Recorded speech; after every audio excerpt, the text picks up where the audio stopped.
And then it was my turn just to be so stunned I couldn't say a word. And what I thought was, wow, this is their origin. When they lost their national self-esteem, when it's affected each generation in the personal self-esteem, and how much our national and personal self-esteem can be tied in to one another, as well as the conflict is rarely, if ever, what it appears to be on the surface. And then I saw how what we could relate to conflict mediation or resolution or transformation to these countries related to us individually in our own personal lives. And we could not separate the two. So then Moscow asked me to teach a seminar for the Politburo. And then later, when the change came in the Soviet Union, for the Russian Parliament. And then one of the members of the Politburo came to me, he said, why is it you're able to bring these warring countries together, but other governments have failed? Is it because of yoga? Isn't that interesting? Because of yoga? And I thought, I didn't talk about that because I didn't think we could. And I said, and I thought, yes, it's because of what I've learned through that discipline that I'm able to apply that in these international negotiations. And then when I said, yes, I think it's because of yoga. And then he said, oh, then we must practice yoga. And then one of the members heard Swami Satchidananda chanting Om. And he said, what does that Om Shanti, Shanti, Shanti mean? And I said, it means peace with, well, the universal is Om. And then it means peace with yourself. The second one means peace with the fellow men, your comrades, and those who are in your life, and those with whom there's been discord. And the third time it means peace throughout our world. And he touched his heart, and he said, oh, that is so beautiful. We are going to start and end every Politburo meeting with Om Shanti, Shanti, Shanti. So when I began teaching the conflict resolution principles, I realized I had based it on the Yoga Sutras, these ancient texts. And these ancient texts that are over 5,000 years old were based on even more ancient teachings. And in these teachings, it is the deepest psychology of the human mind. It doesn't talk about the emotions. It talks about the emotions as being the byproduct of our thought waves. And when the thoughts come out of alignment and the sense of separation gets involved, and we see the separation, then we have conflict and we have wars in our world. And what happens in our own life will determine what is happening collectively with us. And what is happening collectively usually determines what is happening in our own life. And I realize that, and I've told this before, and some of you may have heard this before, when I came home from a very difficult planning trip in the Soviet Union, and I came into my house, and my husband was there taking care of the baby, and very upset because the roof was leaking. It was Seattle, and the roofs are leaking a lot there. And the washer in the sink was broken, and he was complaining. And I got so angry. I said, I've been out there on the front lines doing this work, and here you are, a house husband, taking care of the baby, and you can't take care of this? I was so angry. And he looked at me with tears in his eyes, and he said, why can't you treat me like the Russians?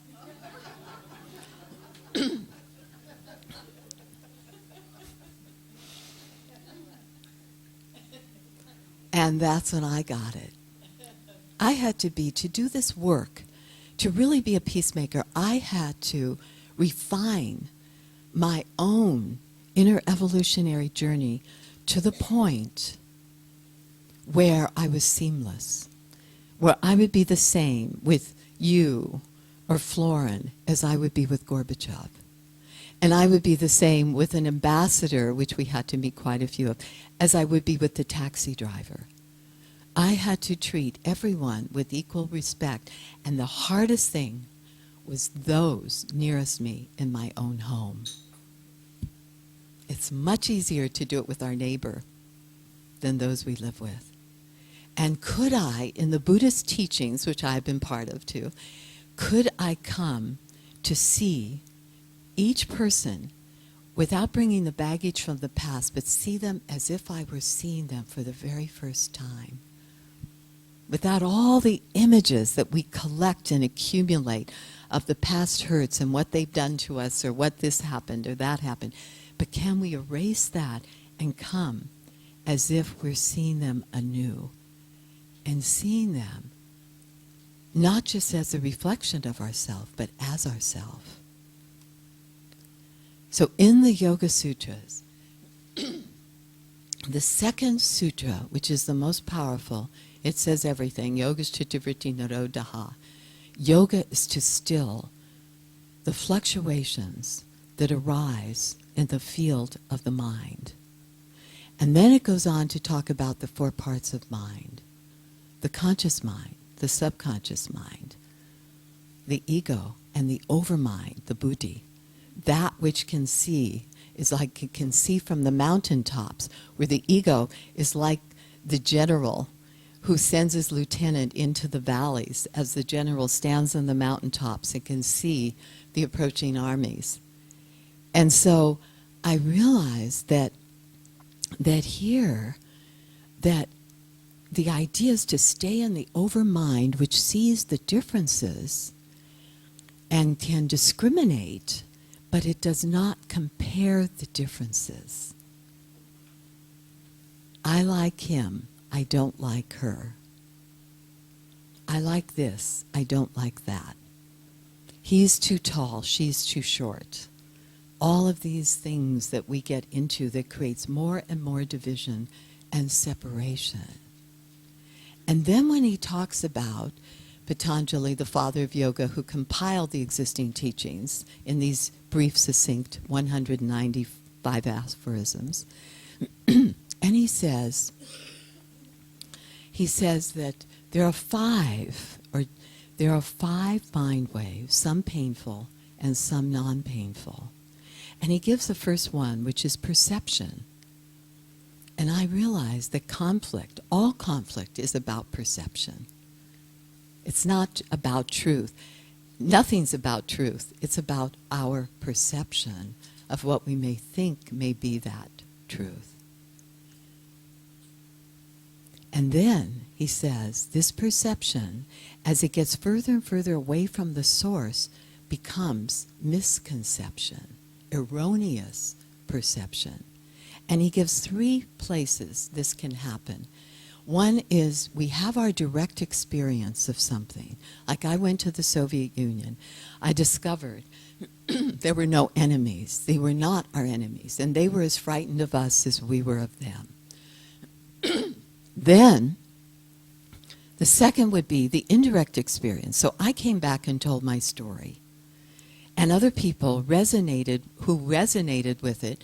Some wanted to just know that they weren't the enemies, and others wanted to go direct and see for themselves and meet the enemy. And then, the further we get away from direct or even the indirect experience of another, which can also cause more stereotypes. If someone has a bad experiences and shares with you, then you may take that on as your own experience of that person or that thing. And then as it becomes inference, where our media takes it on, gets further and further and further away from the source. And so whenever we want to know something, I say, let's go direct. Let's go to the source. So if someone has had an experience with a friend, and they tell us, like Diana, saying, I'm such a wonderful person, and then I think, oh my gosh, I have to live up to that. And there's an expectation. And then someone may come to me expecting me to be a wonderful person, and they may find me something else.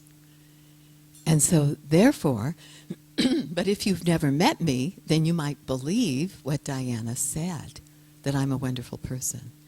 Have you ever been afraid to let somebody get too close to you for fear they'll find out how you really are? Have you ever had that happen? Have you had that happen? Well, there's another one that you can have happen, and that is if somebody has something critical to say about us, then what we can do is say, oh, if they only knew me better, they wouldn't feel that way. That's the other part. If they only knew me better. And so I found that in the conflict resolution roundtables we did with warring factions, the key was to bring the warring factions to the table, which wasn't always so easy, but we did, and then have them, ask them questions where they could talk about what happened for them so that the other could see them as themselves.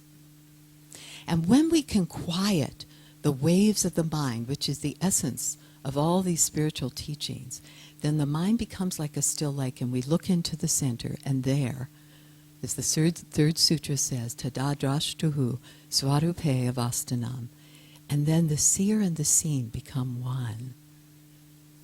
But I always say, like yoga, which means oneness or unity, people will say, well, it's bringing together, harnessing the individual to the universal. And I'll say to the yoga teachers, which I work with mainly, I'll say, can you become one with the universal? Can we join anything that has never been separated? So when the mind becomes still, we see our own reflection and realize the oneness that already is, the oneness with that universal presence. It's very powerful. And if we can hold that idea of oneness, we transmute all the boundaries of separation that we've held in the past. The fear cannot coexist with that sense of oneness. And as I say, the term love, we don't have to love. And the word love is not usually used in yoga. The Dalai Lama says compassion plus detachment equals love. It's not holding on to something we want to make happen, but he said it equals love.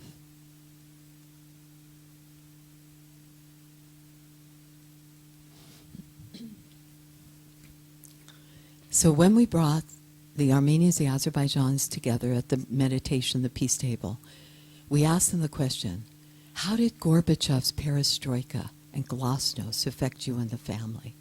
And as the Armenian man started talking, he described how the Red Army came in and they brutalized them.